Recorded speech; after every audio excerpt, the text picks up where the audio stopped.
Yorana, chers amis, chers internautes et chers followers. J'espère que vous allez bien. On est ici au bassin de la Reine.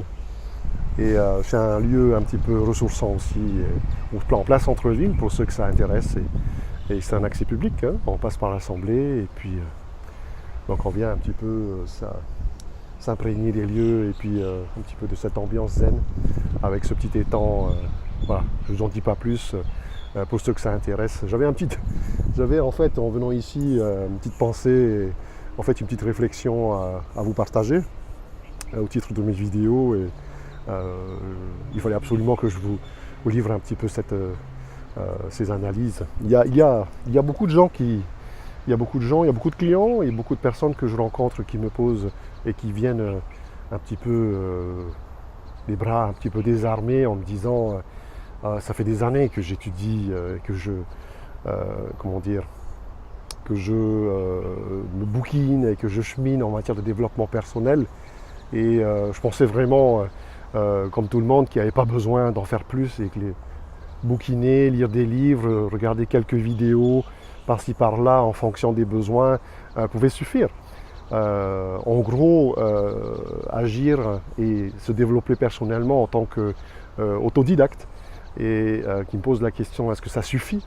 Et je leur dis très simplement, en tant que life coach, je leur réponds en leur disant, vous pensez réellement que si vous êtes par exemple atteint du diabète ou du cancer, ou alors d'une grave maladie, d'une leucémie, ou je ne sais quelle autre maladie qui cause une infirmité particulière et que vous portez, vous pensez vraiment qu'en allant tout simplement visionner quelques vidéos et puis changer un petit peu quelques petites habitudes et puis lire quelques bouquins, même les plus importants des auteurs les plus réputés, vous pensez vraiment que ça va régler votre problème de santé à la racine? Et là tout de suite, et bien évidemment, les regards commencent à devenir un petit peu lourds. Et je les encourage et j'encourage ces personnes.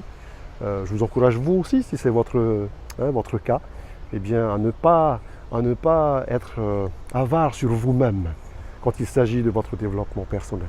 À ne pas hésiter à investir sur vous-même quand il s'agit de votre développement personnel, surtout quand il s'agit de porter des choses lourdes du passé, ou en tout cas lorsqu'il s'agit de se projeter en avant dans des projets à enjeux importants pour vous. N'y allez pas les mains dans les poches ou la fleur à l'oreille. Le développement personnel, c'est vraiment quelque chose d'important, et surtout ne faites pas l'erreur d'y aller au rabais. Le développement personnel mérite véritablement ses lettres de noblesse, et surtout c'est vous en réalité le développement, parce que c'est votre développement personnel dont il s'agit et rien d'autre, et personne d'autre ne pourra venir vous sauver ou vous relever si ce n'est vous, lorsque vous prendrez conscience que vous avez en fait toutes les ressources nécessaires à l'intérieur de vous. De la même manière que vous avez eu toutes les blessures du monde, vous avez toutes les ressources nécessaires pour vous relever et pour vous éveiller en conscience. Je vous remercie. Si cette vidéo vous a plu, eh bien partagez-la. Ne soyez pas avare non plus à ce niveau-là. Cette vidéo peut-être pourra toucher quelques personnes que vous connaissez dans votre entourage. Eh bien je serai ravi qu'elles puissent entendre ce message. Je vous remercie. À plus tard. Ciao, au revoir.